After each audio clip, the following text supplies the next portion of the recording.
இவங்களை வாழ விடுங்க. இவங்களை வாழ விட்டா உங்களுக்கு நன்மைகள் அதிகரிக்கும். நான் சொல்றது மனிதர்களை இல்லை, வேற ஒரு ஜீவனை பத்தி. சாய்பா பார்த்துக்கிட்டே இருக்கிறாரு. எத்தனை தடவை தான் திட்டு வாங்குவீங்க? எத்தனை நாள் தான் சூடு சொரணை இருந்தும் நமக்கு இவ்வளவு பிரச்சனைகள்? பாவத்தில் இருந்த விடுதலை அது மட்டும் போதுமா? அது என்னைக்கோ கொடுத்துட்டாரு. அப்ப வேற ஒரு விஷயத்தை தான் இந்த பதிவில் அவர் என் மூலமா சொல்லியிருக்கார். நிச்சயமா உங்களை மிதிச்சவங்க, உங்களை அவமானப்படுத்தினவங்க திரும்பி பார்க்கும்போது நீங்க எந்த கோலத்தில் இருப்பீங்கன்றதையும் இந்த பதிவில் சொல்லியிருக்க. விட்டதை பிடிக்கக்கூடிய நேரமும் இந்த நேரமும் தான். இந்த நேரத்தை விட்டுட்டா மறுபடியும் பிடிக்க முடியுமான்றது தெரியாது. உங்க மனசுல ஒரு சில விஷயத்தை அவர் ஒரு தாக்கத்தை, ஒரு எதிர்பார்ப்பை ஏற்படுத்துவார். அப்போ அந்த எதிர்பார்ப்பை அவர் ஏற்படுத்தின உடனே செய்திகள் உங்க காதுக்கோ உங்க கண்ணுகளுக்கோ வரும். அதை நீங்க சரியா பயன்படுத்திக்கிட்டீங்கன்னா டாப் லெவல்ல நீங்க சக்சஸ் ஆகலாம். ஒரு பிரம்மாண்டமான வெற்றியை கொடுக்கணும்னு உள்ளுக்குள்ள இருக்கக்கூடிய உங்களுக்குள்ள இருக்க ஒருத்த எதிர்பார்த்து காத்து காத்து காத்து காத்து காத்துக்கிட்டே இருக்கா. ஸோ அவனுக்கு நீங்கள் தீனி போடணும்னா பதிவை கேளுங்க, செயல்பட துவங்குங்க. வாழ்க்கையில் வெற்றிகரமான மனிதராக வாழ்வதற்கு தகுதியானவர்கள் நீங்கள் தான் அப்படின்னு சொல்லி சாயப்பா ஒரு உறுதிப்படுத்துவார் இந்த பதிவின் முடிவில்.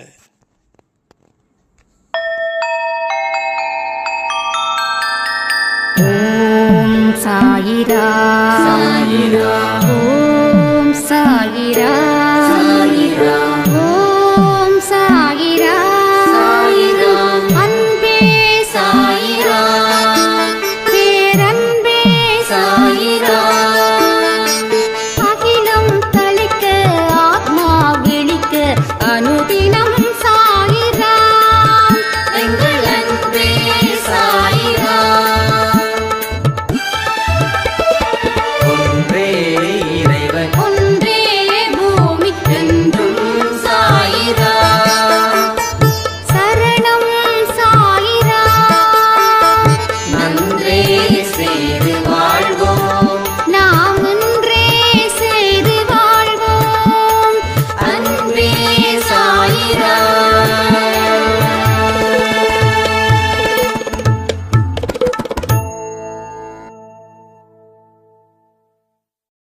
சாய்ராம். என் உயிரின் உயிரானவர்களே, ருத்ர தாண்டவ பயிற்சி நிறைவு நாள் ரொம்ப அருமையா இருந்துச்சு, ரொம்ப அற்புதமா இருந்துச்சு. நம்முடைய மனக்கட்டுப்பாடு உண்மையிலேயே ஒரு எக்ஸலண்டான ரிசல்ட்டை நமக்கு கொடுத்துருக்குது. வாழ்க்கையில் ஜெயிக்கணும் அப்படின்னா உடல் பலம் முக்கியம். ஆனால் அதை விட மனபலம் அதை விட 1000 மடங்கு முக்கியம். உடல் பலத்தை விட மனபலம் 1000 மடங்கு முக்கியம். உடலால் எதை வேணாலும் செஞ்சிடலாம், ஆனால் மனதால் செய்வது அப்படின்றது ஒரு பெரிய கடினமான ஒரு விஷயம். அந்த 48 நாள் பயிற்சியில் நீங்க உங்க மனக்கட்டுப்பாட பிரம்மாண்டமா செதுக்கி வச்சிருக்கீங்க. ஒரு வாழ்க்கையில ஒரு திருப்பு முனைய நாமளே ஏற்படுத்துறது அப்படின்றது பெரிய விஷயங்க. ஒரு திருப்பத்தையும் நாம திருப்பத்தை உருவாக்கி இருக்கிறோன்றத நம்ப முடியுதா? இன்னைக்கு செய்த பயிற்சி, இதுல இருக்கக்கூடிய அந்த உணர்வு, இதுல கிடைச்ச ஒரு கட்டுப்பாடு, இதுல செய்த ஒரு தியாகம் வரக்கூடிய ஜென்மத்துக்கும் உங்களுக்கு பலன் அளிக்கும் அப்படின்னா நம்ப முடியுதா? நம்ம தாத்தாவுக்கு தாத்தா நட்டு வச்ச மரம் இன்னைக்கு நாம அனுபவிக்கிறோமா இல்லையா? தாத்தா நட்டு வச்சாருன்னா தாத்தா இந்த உலகத்தை விட்டு போகும்போது அவர் செய்ததும் இறந்து போயிடுதா? இல்லையே. அது இன்னமும் நமக்கு உதவிதானே செய்யுது. அதே போல நீங்க இந்த ஜென்மத்துல கத்துக்கிட்ட வினை செய்த செயல் எல்லாமே வரக்கூடிய எல்லா ஜென்மத்துக்கும் உங்களுக்கு பலன் தரும். அந்த பாயிண்ட்ல நீங்க ஸ்ட்ராங்கா இருந்தீங்க. அப்படி இருந்ததால வரக்கூடிய ஜென்மத்துக்கும் இந்த பயிற்சியில கிடைச்ச பலன்கள் உங்களுக்கு கோடி நன்மைகளை 100% தரும். லட்சம், கோடி, அதை தாண்டி இன்னும் எத்தனை கவுண்டிங் இருக்கோ அத்தனையும் நல்ல சிறப்பான ஒரு தொடக்கத்தை இந்த ஜென்மத்தில் மட்டும் இல்லை, வரக்கூடிய எல்லா ஜென்மத்திலையும் தரும். இந்த 9 கட்டளைகளை நிறைவேற்றினவங்களுக்கு பெரிய ஒரு இது. என்னால கூட இதை செய்ய முடியல. ஆனா அந்த 9 கட்டளைகளை செஞ்சவங்க சிலர், பட் அவங்க வாழ்க்கையில நிறைய மாற்றத்தை கண்கூடாக பார்த்திருக்காங்க. எத்தனையோ சாய்ராமுக்கு தன்னுடைய மகளுக்கு கல்யாணம் ஆகாதா, அங்கே இருந்து ஸ்டார்ட் ஆகுது. ஈவன் என்னையும் சேர்த்து அடுத்தது குழந்தை வரும். பயிற்சி தொடங்கின 15 நாளில் ஒரு மிராக்கல் நம்ம அன்பே சாயப்பா ஏற்படுத்திட்டாரு. 15 நாளில் அவங்க அதை 9 ரூல்ஸையும் ஃபாலோ பண்ணாங்க. இப்போ வரைக்கும் இந்த நாள் வரைக்கும் ஃபாலோ பண்ணுறாங்க. ஏன்னா தினமும் அவங்க அந்த 9 இதில் பாயிண்ட் வச்சுக்கிறாங்க. எல்லாமே பார்த்தீங்கன்னா 7லேருந்து 10.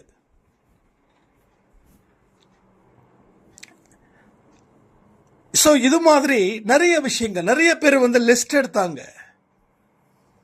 முத்து செல்வி சாய்ராம், இன்னும் நிறைய பேரை சொல்லலாம், விமலா சாய்ராம். என்ன கஷ்டங்கள் வந்தாலும் தொடர்ந்து ஃபாலோ பண்ணாங்க. ஒரு அட்டெண்டன்ஸ் மாதிரி போட்டு பக்காவை பெர்ஃபெக்டா அவங்க செஞ்சாங்க. ஆனா ஒரு விஷயம் சொல்றேன், இந்த 9 பாயிண்டையும் 9 ரூல்ஸையும் செய்யறவங்க பலனை எதிர்பார்த்து செய்தாங்க. அதனாலதான் 9க்கு 9ஐயும் அவங்க ஜெயிச்சாங்க. பலனை எதிர்பார்த்த செய்தவங்க பலர் எதுவும் நடக்கலைன்னு சொல்லி ஆட்டோமேட்டிக்கா மாறிட்டாங்க. வருத்தப்படக்கூடிய விஷயங்களும் இங்க இருக்குதுங்க. அதாவது நாம என்ன சொன்னோம், 48 நாள் பயிற்சி வரைக்கும் உங்களுடைய வாட்ஸ்அப்ல டிபியா அதை வைங்க அப்படின்னு. அதை பாதி பேர் ஃபாலோ பண்ணல. பாதி பேர் என்கிட்ட தனிப்பட்ட முறையில் மெசேஜ் பண்ணுமா, நான் திருப்பி கேட்டேன், என்னம்மா டிபி, ஐயோ சாரி அப்படின்னு. நீங்க ஐயோ சாரி சொல்றது விஷயம் கிடையாது. நீங்க எந்த இடத்துல எந்த மனநிலையில எவ்வளவு ஸ்ட்ராங்கா இருக்கீங்கன்றது தான். சாரி கேட்கறதால ஒன்றும் இல்லை. அப்போ ஒரு விஷயத்தை எந்த மாதிரி நீங்க எடுத்துக்கிட்டு இருக்கீங்க, அதுக்கு எவ்வளவு இம்பார்ட்டன்ட் கொடுத்துருக்கீங்கன்றதையும் நான் தெரிஞ்சுக்கிட்டேன். அதில் வருத்தப்படக்கூடிய விஷயங்கள், சீரியஸாக சொல்கிறேன். உங்கள் மனசை காயப்படக்கூடாது நான் சொல்கிறதால. ஏன் அப்படின்னா, இனி வரக்கூடிய பயிற்சியில் தயாராக இருக்கணும். இனியும் பயிற்சிகள் இருக்கும். இந்த வருஷம் முடிஞ்சிருச்சு, அடுத்த வருஷமும் பயிற்சிகள் எப்போ வேணாலும் தொடங்கும். அப்போ 9க்கு 9 பண்ணவங்களுக்கு தான் சக்சஸா இல்லையே, 9க்கு 4 பண்ணவங்களும் தெளிவா பண்ணாங்களே, அவங்களுக்கு வாழ்க்கையில் நிறைய நடந்திருக்கு. நாகவல்லி அம்மா சாய்ராம் அவங்களுடைய மகனுக்கு நிச்சயம் ஆயிருக்கு. அம்மா ரொம்ப சந்தோஷமா சொன்னாங்க. இன்விடேஷன் நிச்சயத்துக்கு உண்டானலாம் அனுப்பியிருந்தாங்க. சாரி, என்னால் கலந்துக்க முடியல. பட் என்ன விஷயங்கள் உங்கள் வாழ்க்கையில் நடக்கணும்னு நீங்கள் காத்துக்கிட்டு இருந்தீங்கன்னா மட்டும் போதாது. சொல்லக்கூடிய வழிகளை செய்யணும். முயற்சியும் உழைப்பும் இருக்கணும். அது இருந்தால் மட்டும்தான் வாழ்க்கையில் பல இடத்துல தலை நிமிர்ந்து நீங்கள் வாழ முடியும். ஸோ எத்தனை நாள் தான் தலை குனிஞ்சு வாழணும்? எத்தனை நாள், எத்தனை வருஷம்? கடைசி வரைக்கும் இந்த மாதிரி தலை குனிஞ்சு வாழ்ந்துடலாமா? அப்போ நமக்கு சூடு சொரணை எதுவுமே இல்லையா? இருக்கா இல்லையா? சாப்பாட்டில் உப்பு இல்லைன்னா என்ன பண்ணுறோம்? உப்பை போட்டுக்கிறோம்.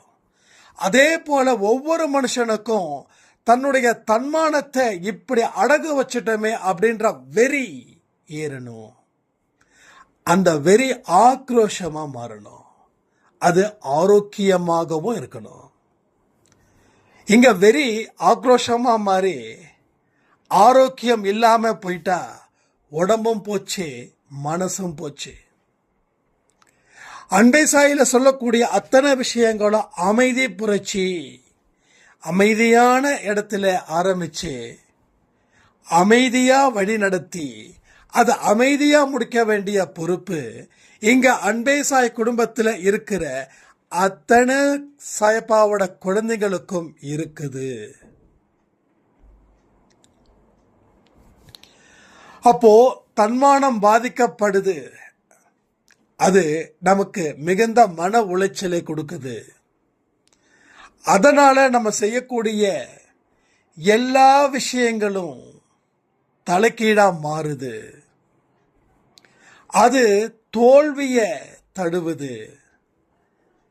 அது அவமானத்தை ஏற்படுத்துது. வாழ்க்கையில விரக்தி அப்படின்ற இடத்துல நம்மளை அழைச்சிக்கிட்டு போகுது. வாழ விடாம நீ ஏன் இன்னும் உயிரோட இருக்கிறன்னு 1000 லட்சம் கோடி மில்லியன் கேள்விகளை அது கேட்குது. இப்படிப்பட்ட சூழ்நிலையில இருந்து உங்களால வாழ முடியுமா என்ன? இவ்வளவு விரக்தியோட உங்களால பயணங்கள் பெற முடியுமா? அப்படிப்பட்ட மனநிலையில உங்க பயணங்கள் தான் நல்லபடியான ஒரு முடிவை கொடுக்குமா? அப்போ பயணம் சரியில்லைன்னா முடிவும் மோசமா தானே இருக்கும். அப்போ சரியான பயணத்தை நீ ஆரம்பிக்கல, தொடங்கல. உன்னோட பயணம் மோசமான இடத்துல போயிட்டு இருக்குதுன்னா நம்ம என்ன பண்ணுவோம்? அந்த பயணத்தை நிறுத்துவோமா? நிறுத்தி மறுபடியும் நல்ல பயணத்தை ஆரம்பிப்போமா? இந்த சைடில் ரூட்டு சரியில்லைன்னா நாம பரவாயில்ல, பல்ல கடிச்சிட்டு போயிடலாம் அப்படின்னு நினைக்க வேண்டிய அவசியமே இல்லை. இந்த ரூட்டு சரியில்லைன்னா வேற ரூட்டை எடு, அந்த ரூட்டில் பயணத்தை மேற்கொள்ளு. அப்போ இன்னொரு ரூட்டை எடுக்கும்போது பார்த்து ஜாக்கிரதையா எடு. அனுபவத்தை வச்சுக்கோ, நம்பிக்கையை வச்சுக்கோ, பொறுமையை வச்சுக்கோ. முன் வைச்ச காலை பின் வைக்காத. யார் என்ன சொன்னாலும் உடனுக்கு உடன் பதில் சொல்லாத. ஒரு சின்ன ஸ்மைல் பண்ணிட்டு போயிட்டே இரு. ஏன்னா நம்ம முன்னாடி போனா ஏன் முன்னாடி போறேன்னு சொல்லி 10 பேர் முட்டுக்கட்டை போடுவாங்க. பின்னாடி போனா ஏன்டா பின்னாடி போறேன்னு சொல்லி 10 பேர் முட்டுக்கட்டை போடுவாங்க. அங்கே நின்னா ஏன்டா பைத்தியமா ஏன்டா இங்கே நிக்கிறேன்னு சொல்லுவாங்க. நின்னாலும் பேசுவாங்க, முன்னாடி போனாலும் பேசுவாங்க, பின்னாடி போனாலும் பேசுவாங்க. எத்தனை பேருக்கு இந்த அனுபவம் வந்திருக்குது வாழ்க்கையில் சொல்லுங்க. அப்போ உன்னுடைய பயணத்தை நீ தான் திட்டமிடணும். நம்ம பயணம் எப்படிப்பட்டதுன்றத நீ தான் திட்டமிடணும். அப்ப பயணத்துக்கு தேவையான அத்தனை வழிகளையும் நீ தான் தேர்ந்தெடுக்கணும். பயணங்கள் போகும்போது வரக்கூடிய பிரச்சனைகளை நீ தான் சமாளிக்கணும். இது மாதிரி தொடர்ந்து உங்க பயணத்தை நீங்க முழு கவனத்தை வச்சு ஆரம்பிச்சா மட்டும் பத்தாது, எங்கெங்கெல்லாம் ஸ்ட்ரக் ஆகுதோ அங்கெல்லாம் சரி பண்ணணும். ஒரு லாங் டூர் போறோம், காருக்குள்ள ஒரு ஸ்டெப்னியை வச்சிருப்போம். அந்த ஸ்டெப்னி கரெக்டா இருந்துக்கணும். ஏன்னா எங்கேயாவது போற இடத்துல டயர் பஞ்சர் ஆகும். அது காடு மேடா கூட இருக்கும். அந்த நேரத்தில் அந்த டயரை மாத்துறதுக்கு உனக்கு தெரிஞ்சாதான் நீ டயரை மாற்ற முடியும். அப்போ அந்த ஸ்டெப்னியும் கரெக்ட் கண்டிஷன்ல இருக்கணும். அதுதான் சக்சஸ் ஆகும். அதே போலதான் ஸ்ட்ரக் ஆனாலும் நீ நம்பிக்கையோட பயணத்தை நிறுத்தக்கூடாது, திருப்பி வரக்கூடாது, முன் வச்ச கால பின் வைக்கக்கூடாது. அப்போ தொடர்ந்து முயற்சி செய், முடிவே அபாரமா இருக்கும். அதிகப்படியான நம்பிக்கையை ஏற்படுத்தும். உன்னோட பயணம் ஆரம்பிக்கும் போதுதான் கஷ்டம், ஆனா போக போக சுவாரஸ்யங்கள் அதிகமாயிடும். வாழ்க்கையில் என்னைக்குமே தடை இல்லைன்னா இட்ஸ் போர் ஆயிடும், பிரச்சனை இல்லைன்னா ரொம்ப கன்றாவியா போயிடும். நிறைய பேரை யோசிச்சு பாருங்களேன், நேரம் போறதே தெரியல உட்காந்துருப்பாங்க. ஆனா அடுத்தது அடுத்தது அடுத்தது என்ன, நான் சம்பாதிக்கிறத சொல்லல, அந்த மாதிரி நான் இது சொல்லல, அடுத்தது தெரிஞ்சுக்கணும். அது நம்ம வாழ்க்கைக்கு அமைதியையும் அவர் அமைதி புரட்சியையும் ஏற்படுத்துவது போல அமைதியோட பொறுமையோட சிரிச்ச முகத்தோட கத்துக்கிட்டே இருந்தீங்கன்னா உங்க வாழ்க்கை ஒரு நாளும் பயணம் ஆரம்பிக்கிறது நீங்க தூங்கி எப்போ எழுந்திருக்கிறீங்களோ அப்போ காலையில் அதிகாலையில் பயணம் முடியறது அந்த இரவு. எப்போ பெட்டுக்கு போறீங்களோ அந்த டே இஸ் கம்ப்ளீட்.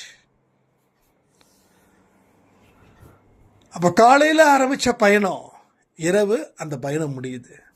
இன்றைய நாள் முடிஞ்சிடுச்சு, வேறொரு பயணம் மறுநாள்.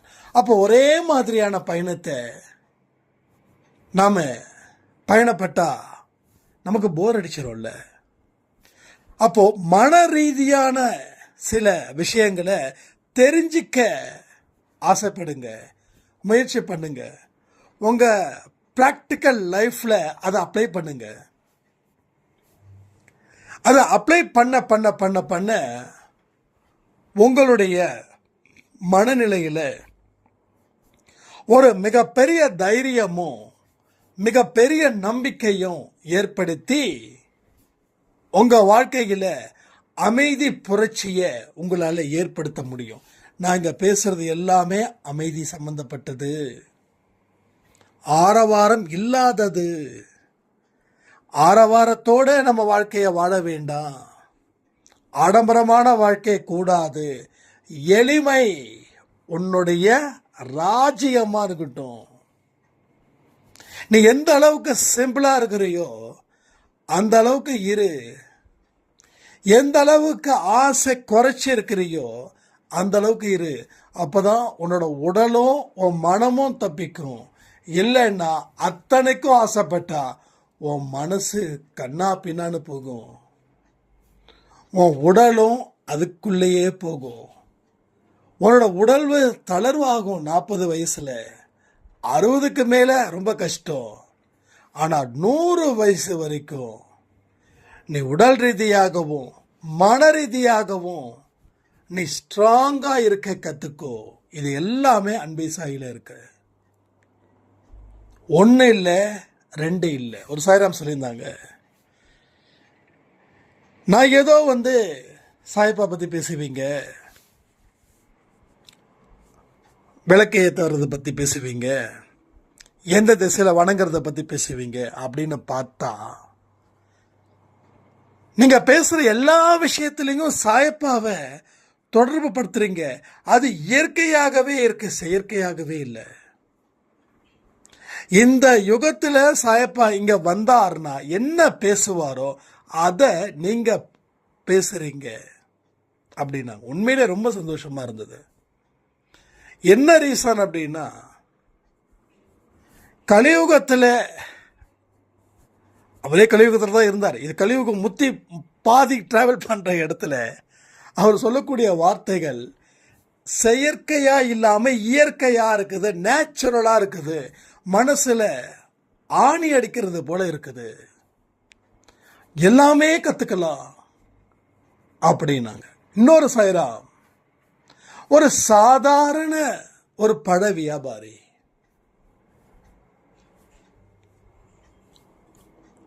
தள்ளு வண்டியில வியாபாரம் செய்யறவர். அவர் ஒரு நாளும் நம்ம அன்பே சாயிலையோ சரி, இல்லை மற்ற சேனல்ஸில் ஆடியோ கொடுக்கறதோ சரி, அதுவே தான் தொடர்ந்து ஓடிக்கிட்டே இருக்குமா.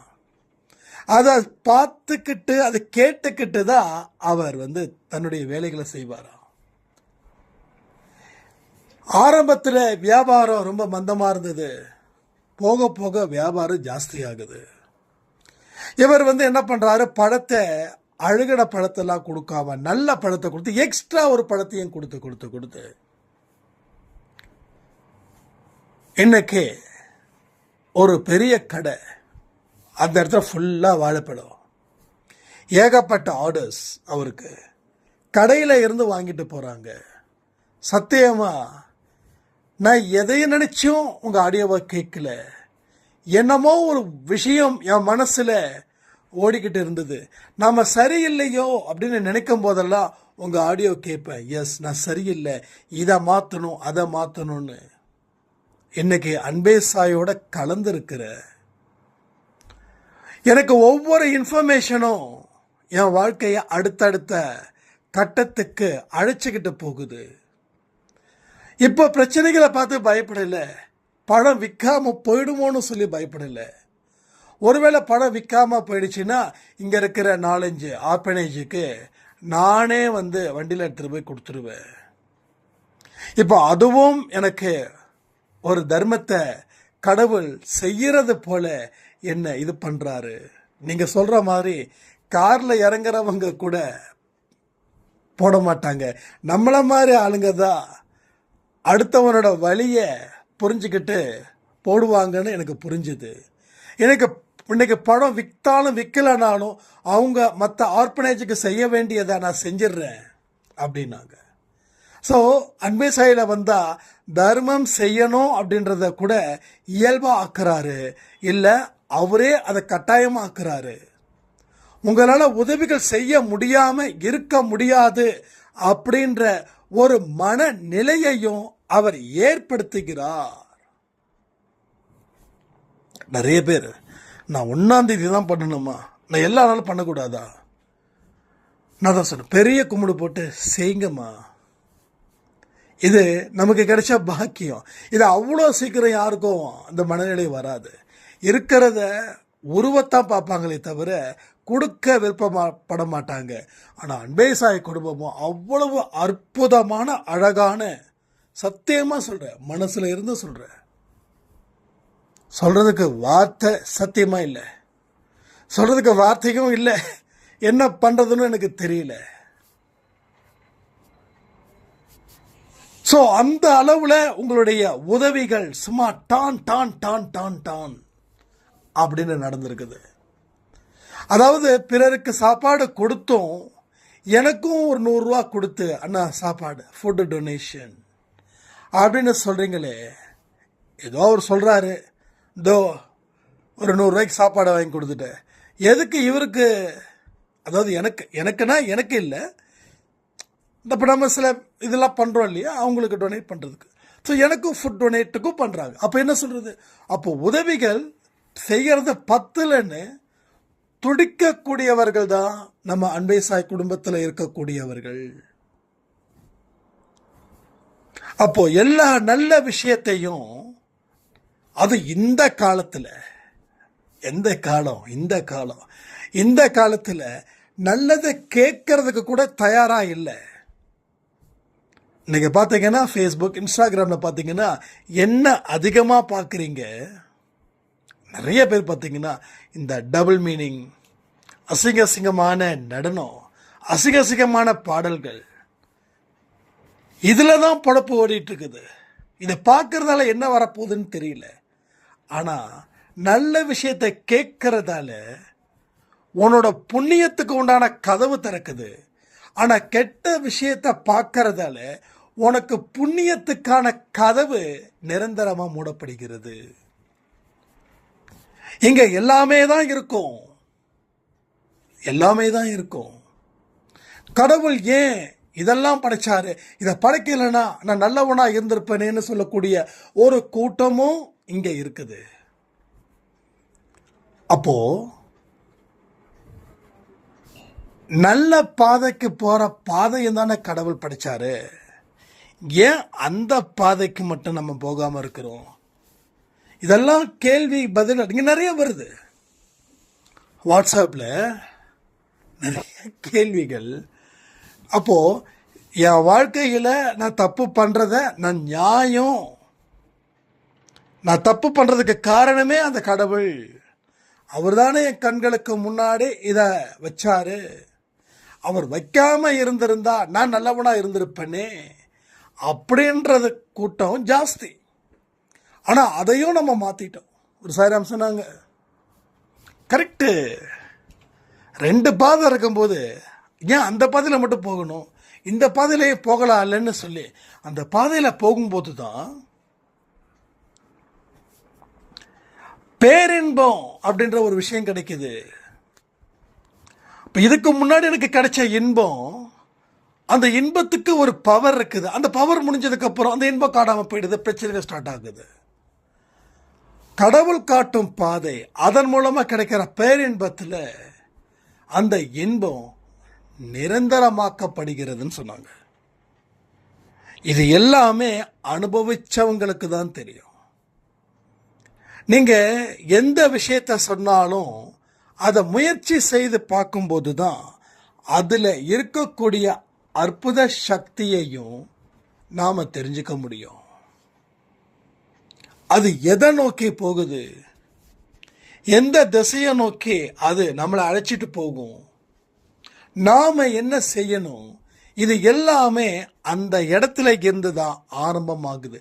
அதை நீங்க அனுபவத்தின் மூலமாக நீ உணர முடியும். நான் இப்ப பேசுறேன் அப்படின்னா நான் அனுபவிச்சதால தான் இங்க பேசிக்கிட்டு இருக்கேன். அனுபவிக்கிறேன்னா என்னால எந்த பதிவு கொடுக்க முடியாது. ஒரு நாளும் நான் அனுபவிக்கிறேன். ஒரு மனுஷனும் அவங்களுடைய அனுபவத்தை நான் தெரிஞ்சுக்கிறேன். நான் உங்ககிட்ட பேசுறேன், ஆனா என்கிட்ட வரவங்க கிட்ட அவங்க பேசுறத நான் கேட்கிறேன். ஆக மொத்தம் எல்லா மனுஷங்க கிட்டையும் அற்புத சக்தியும் ஆற்றலும் இருக்குதுன்றத நான் பரிபூரணமா நம்புறேன். ஒவ்வொரு மனுஷனுடைய வார்த்தையில இருந்தும் வரக்கூடிய வார்த்தைகளை நான் கவனிக்கிறேன். நல்லதை எடுத்துக்கிறேன், கெட்டதை தூக்கி எறிகிறேன்.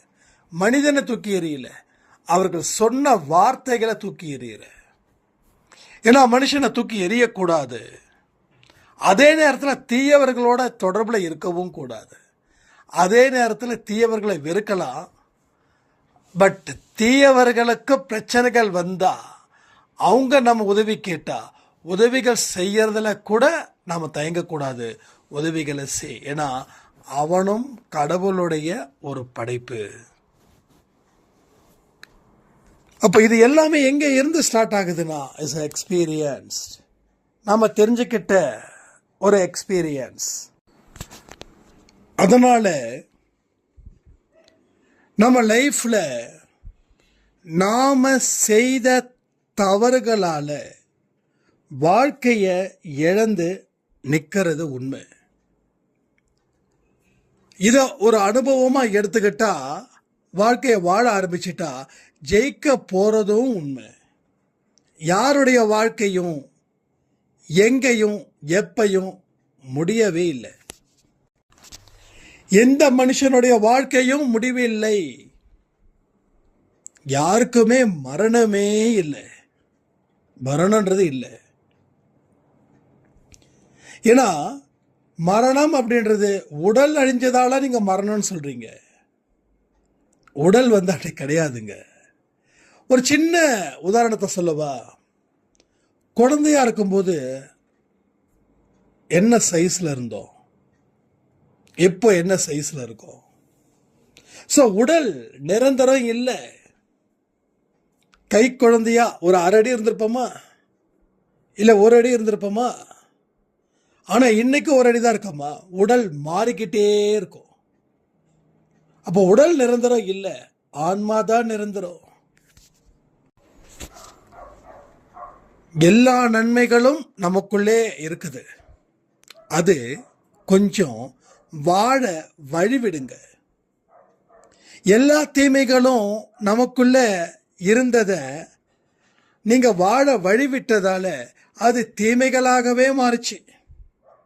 இப்ப நன்மைகள் இருக்குது, நீங்க வாழ வழிவிட்டா அந்த நன்மைகளும் வாழும், உங்க வாழ்க்கைக்கு நன்மையையும் கொடுக்கும். சரியா? ஸோ இன்பமும் துன்பமும் பிறர் தர வாரா. இந்த வார்த்தை எத்தனை பேருக்கு அர்த்தம் தெரியும்? சரி, அர்த்தம் தெரிஞ்சவங்க அந்த வார்த்தையின்படி தான் உங்க வாழ்க்கைய வாழ்ந்துகிட்டு இருக்கீங்களா? இதுக்கு பதில் சொல்லுங்க. அப்போ நாம எந்த மாதிரி மனநிலையை உருவாக்கி வச்சிருக்கோமோ அதை பொறுத்து தான் இங்க எல்லாருடைய வாழ்க்கையையும் விளக்கேற்றுவார் சாயப்பா. அந்த இடத்த நீங்க தக்க வச்சுக்கோங்க. உங்க வாழ்க்கை என்னைக்கும் சீரோ சிறப்பமா இருக்குன்னு சொல்லி இந்த பதிவை நான் முடிக்கிறேன். ஜெய் சாய்ராம்.